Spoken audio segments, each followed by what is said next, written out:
Assalamualaikum warahmatullahi wabarakatuh. Sebelumnya, perkenalkan nama saya Muhammad Aprian Fahreji.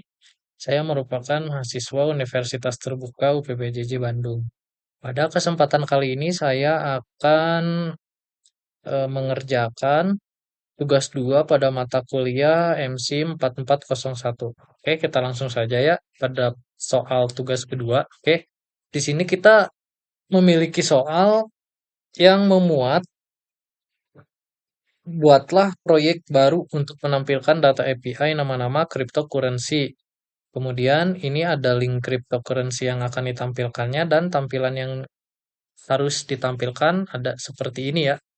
Oke, pertama-tama untuk membuat tampilan seperti ini, karena pada bab ini, karena pada tugas ini kita eh, akan menggunakan Vue.js dan fitur Ionic ya, maka kita harus menyiapkan terlebih dahulu kode editornya ya. Di sini saya sudah mempunyai Microsoft Visual Code dan beberapa kode yang sudah saya kerjakan ya seperti itu. Oke, di sini langkah pertama untuk membuat atau untuk mengerjakan soal ini ya, untuk menampilkan seperti konten ini, pertama-tama kita harus membuat terlebih dahulu Ionic-nya ya. Nah, untuk membuat Ionic, kita bisa membuka terminal kita. Nah, karena saya di sini sudah menginstal beberapa komponen pendukung ya seperti npm untuk menginstal package-package pada Ionic.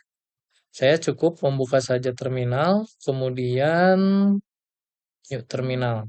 Nah, kemudian karena basic terminal saya itu CMD ya command prompt, maka kita ubah dulu dari PowerShell ke command prompt.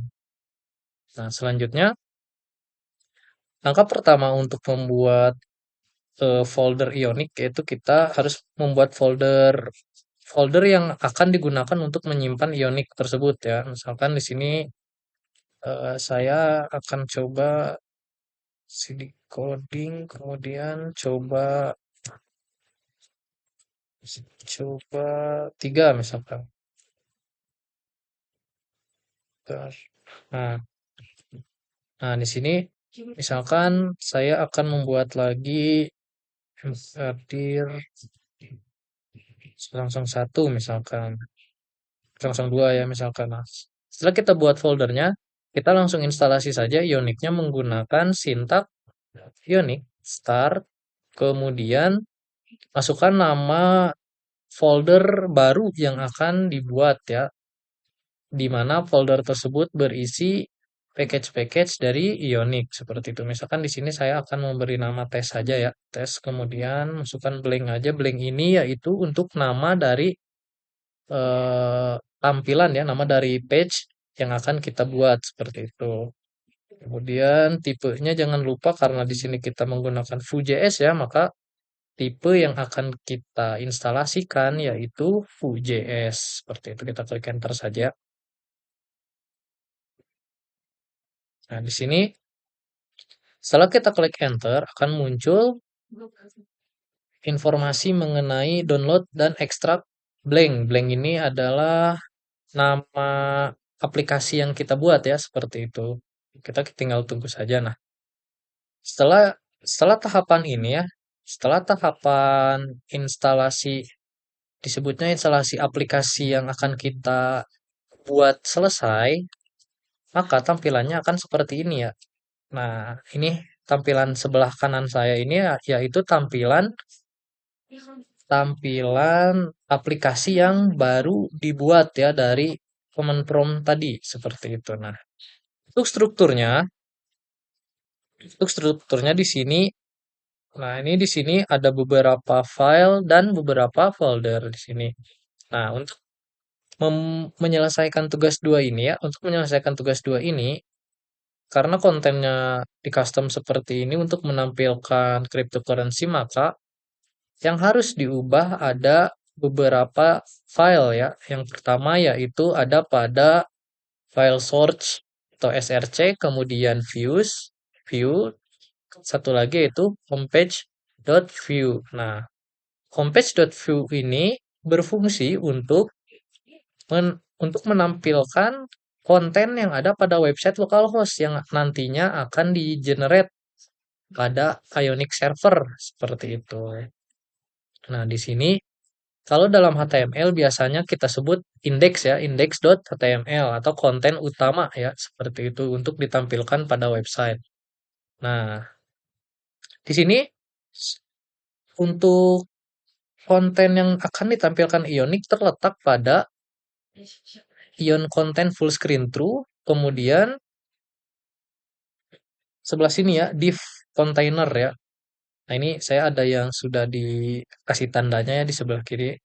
Nanti kita coba berpindah. Oke, hal yang pertama akan kita kerjakan pada tugas 2 ini yaitu kita mesti membuat kontennya terlebih dahulu seperti itu. Nah, karena di sini kontennya cukup menampilkan nama, simbol, lalu harga USD dan tombol get data untuk mengambil data dari API tersebut, maka kita akan coba langsung lakukan saja ya, langsung lakukan saja. Nah, hal yang pertama ya, untuk mengubah konten default dari file Ionic homepage view ini ya, pertama karena kita memerlukan button ya atau tombol untuk mengambil data dari API tersebut. Nah, di sini kita bisa menggunakan command ion min button. Nah, ion min button ini berfungsi untuk membuat tombol seperti itu, membuat tombol biru ini ya. Nah, untuk menampilkan tombol biru ini cukup kita masukkan sintak ion button, kemudian add click. Add click itu artinya tombol tersebut bisa kita klik seperti itu. Tombol tersebut bisa kita klik, kemudian nah, get data ini merupakan sebuah kelas seperti itu. Jadi, get data ini merupakan variabel atau sebuah kelas yang nantinya bisa kita konfigurasi. Misalkan, si tombol ini ingin digunakan untuk mengambil data, otomatis tombol tersebut harus dikonfigurasi agar bisa mengambil data dari API seperti itu. Nah, kemudian apabila kita sudah definisikan kelasnya, selanjutnya kita masukkan variabelnya ya. Nah, ini variabel yang akan ditampilkan pada konten seperti itu. Nah, ini di sini misalkan setelah kita buat yang add click ya, setelah kita buat add click ini get data misalkan, kemudian kita masukkan juga kontennya get data, maka akan tampil get data seperti ini ya. Nah, misalkan kita coba copy saja ya, misal kita coba sampai sini ya, get data misalkan.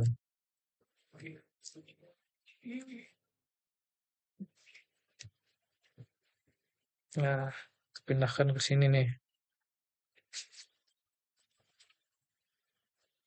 Sebentar.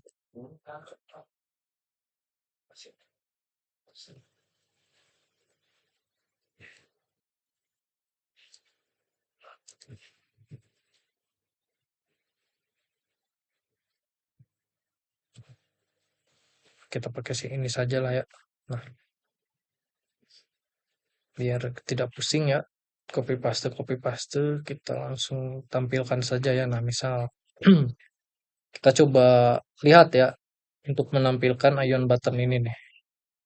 Kita masukkan terlebih dahulu, kita nyalakan dulu servernya ya. Servernya dengan sintak ionic serve.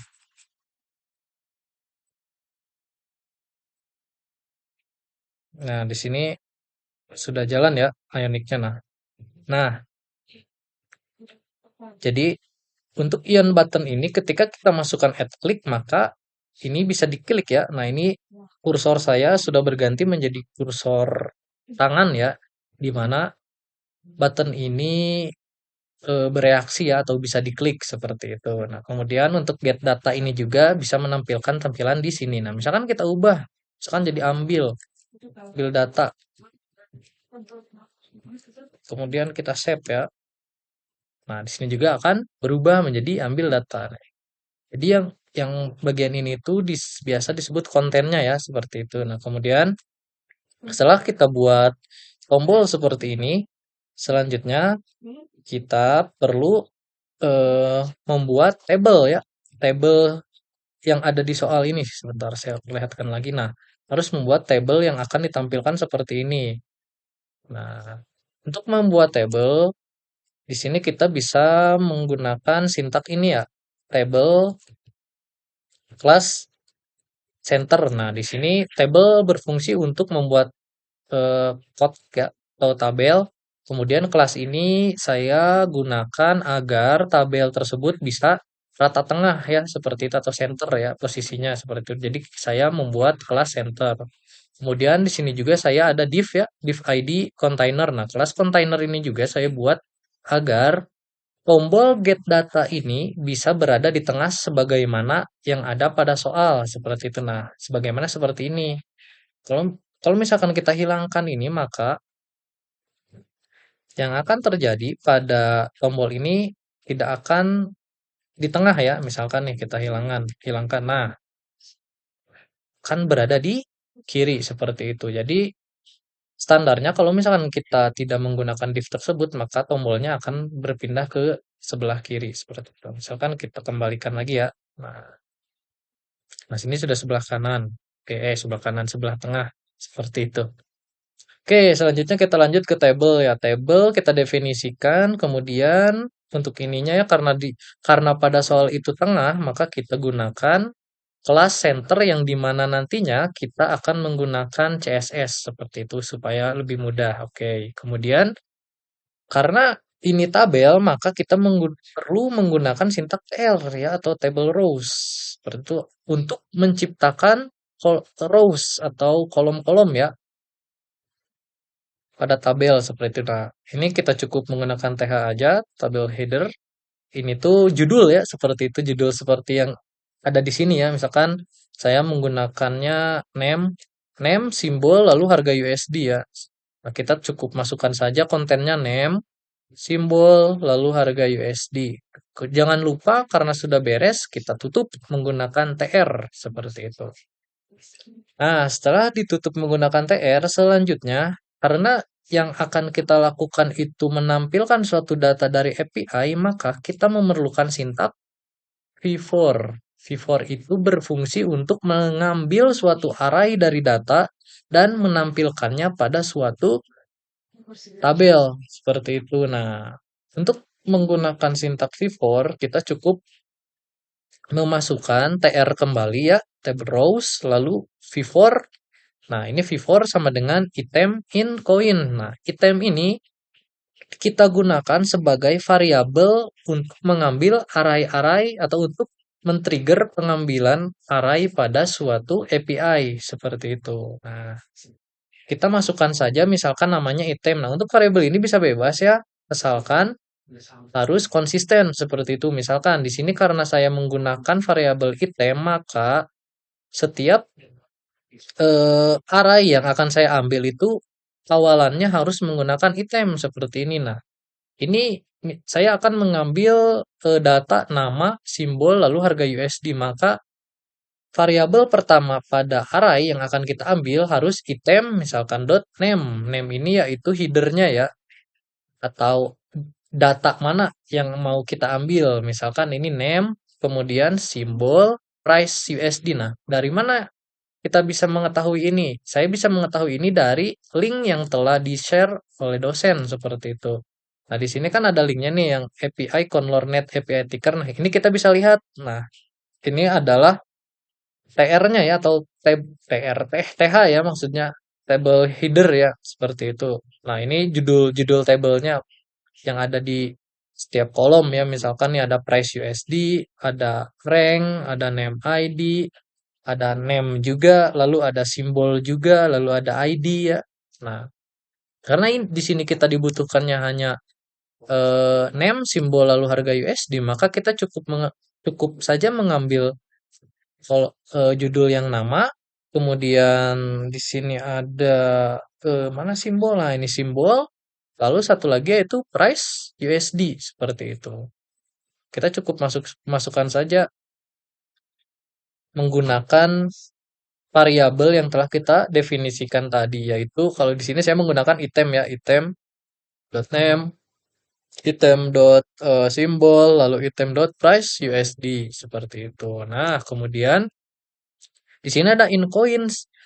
Nah, in coins itu merujuk pada API ini ya, yang nantinya akan disetting.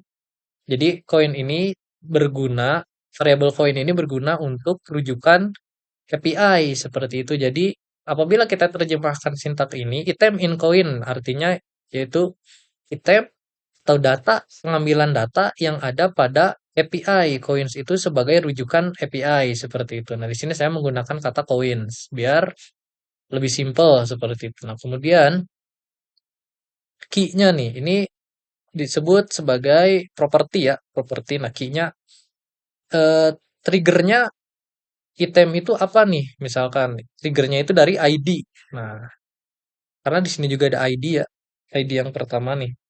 Jadi per ID pengambilannya seperti itu. Jadi item name ini harus diambilnya per ID seperti itu. Nah, selanjutnya setelah kita definisikan vpor untuk pengambilan array pada data ya, pada API ini, nah, kita selanjutnya ke nomor 2 ya. Nah, di sini nomor 2 ya, mulai kita konfigurasi setiap variabel yang telah kita definisikan seperti tadi ada kelas get data ya, ada get data, kemudian ada coins. Nah, kedua hal ini harus kita setting supaya bisa digunakan seperti itu. Nah, oke di sini ini sintak bawaan ya.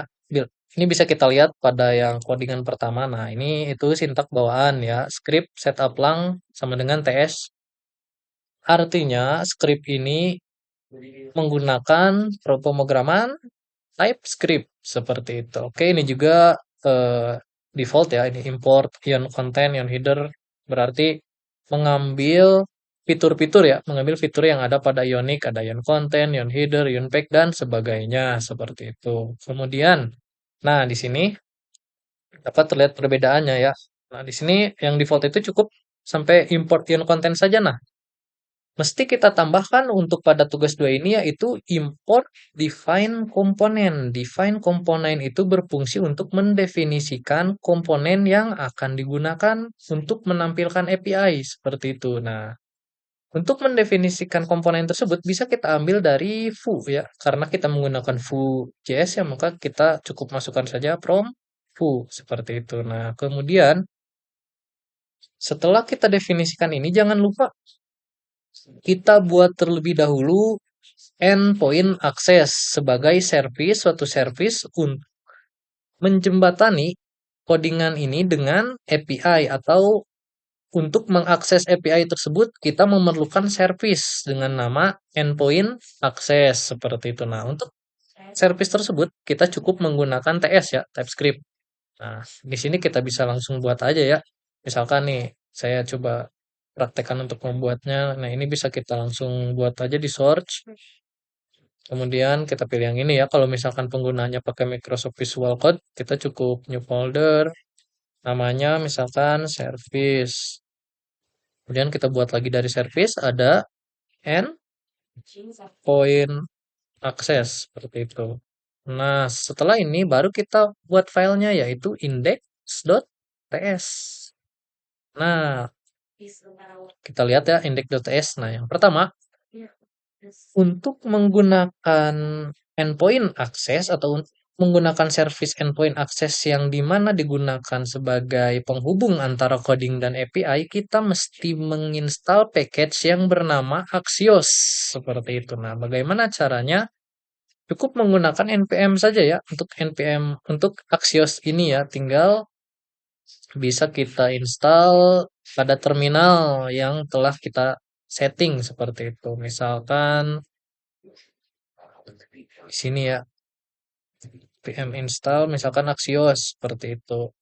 Tinggal sebentar, ini belum kita rubah ke cmd. Nah, misalkan npm install min-g Axios. Nah, ini tinggal kita tunggu saja sampai package-nya terinstall pada folder instalan Ionic kita. Nah, seperti ini ya. Bila mana setelah terinstall seperti ini, maka kita mesti mengambilnya. Nah, dengan menggunakan sintak import Axios from Axios atau dari data Axios seperti itu. Nah, selanjutnya di slide nomor 2 ya.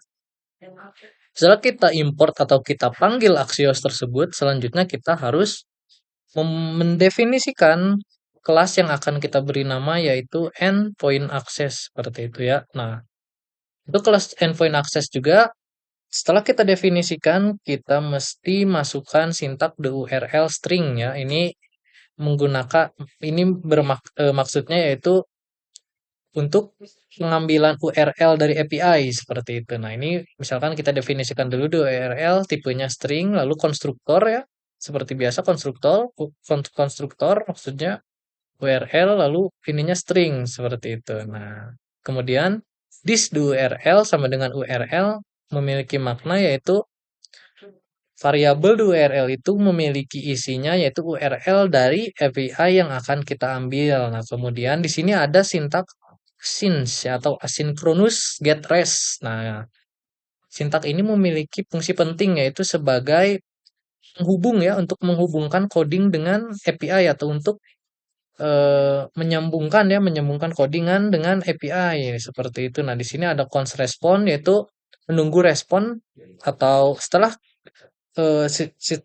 program ini terhubung kepada API, nah kita perlu respon juga sebagai balasan ya, balasan dari API tersebut agar bisa melihat apakah codingan kita itu bisa connect atau tidak seperti itu. Nah, kita bisa menggunakan cons respon await axios yaitu menunggu ya, menunggu pengambilan misalkan menunggu penyambungan coding dengan API seperti itu. Misalkan get this do URL. Nah, selanjutnya di sini return respon ya untuk menghentikan menghentikan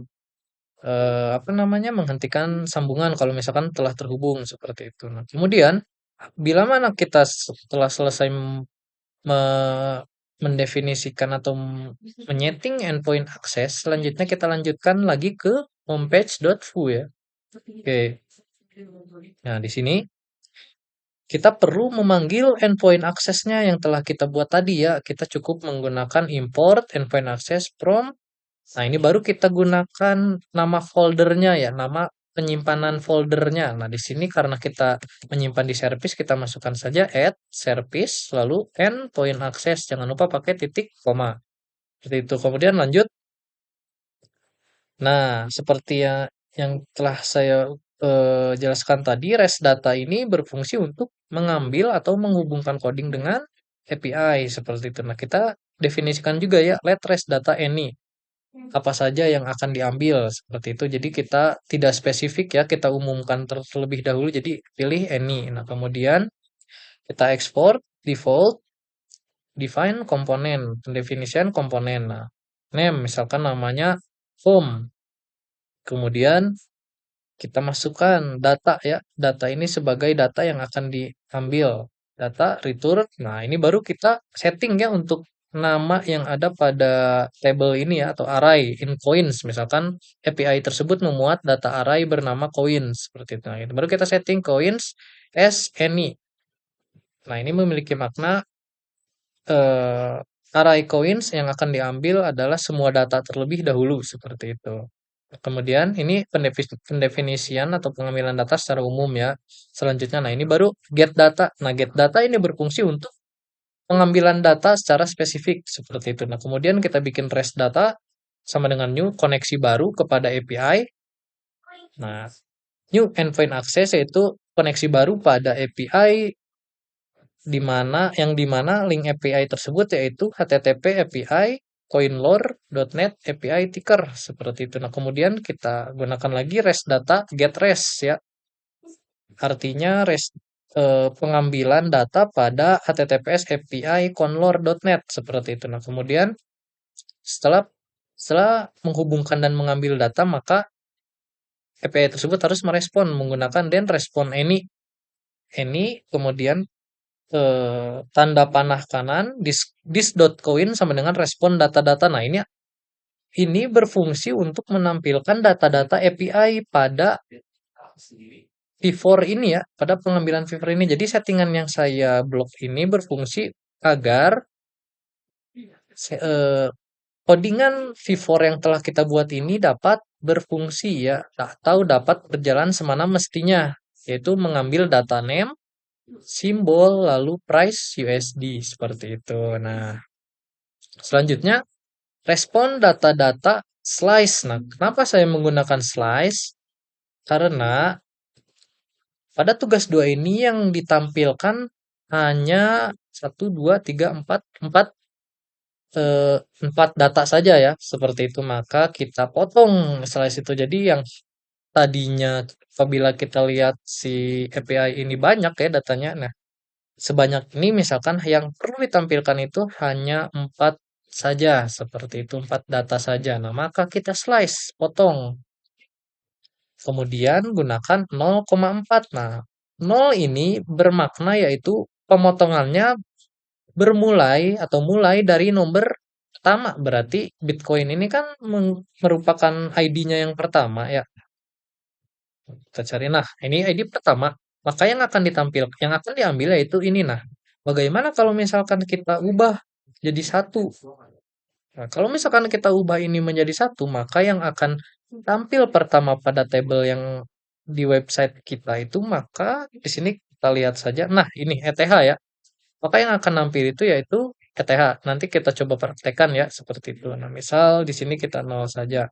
Oke, selanjutnya setelah metode pengambilan datanya sudah kita konfigurasi, selanjutnya kita definisikan komponen. Apa saja komponen yang akan digunakan, yang supaya komponen tersebut bisa berfungsi ya. Nah, di sini kita masukkan saja yang konten, yang header, yang pack, title, lalu ion, button agar semuanya bisa berfungsi seperti itu. Nah, kemudian kita tutup saja scriptnya.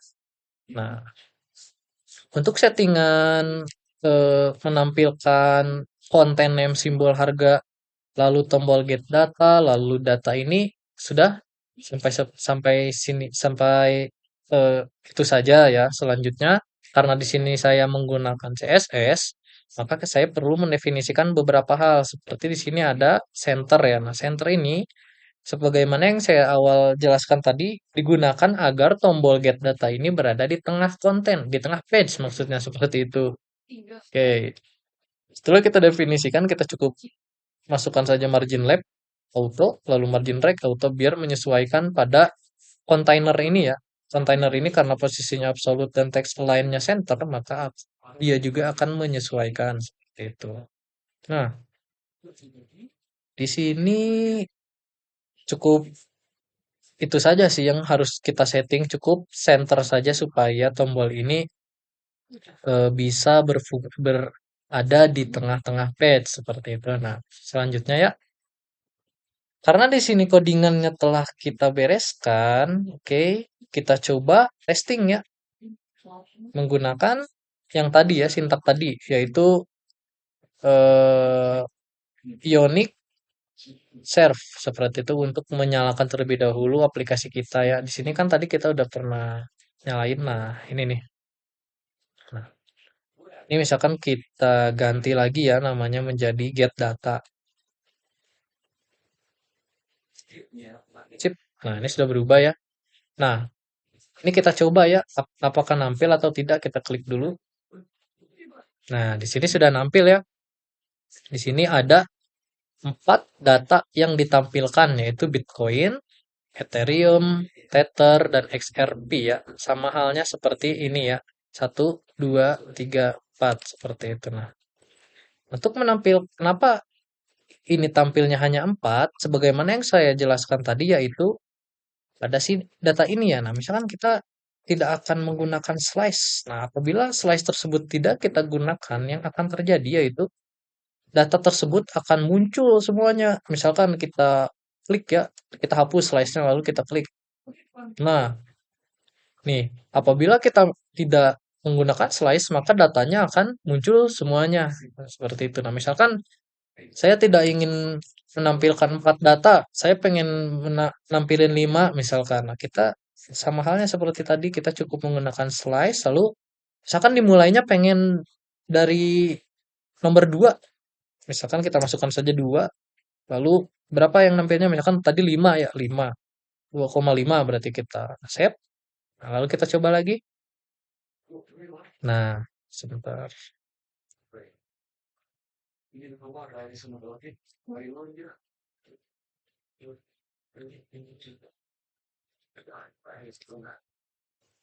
Nah, sebelum di save.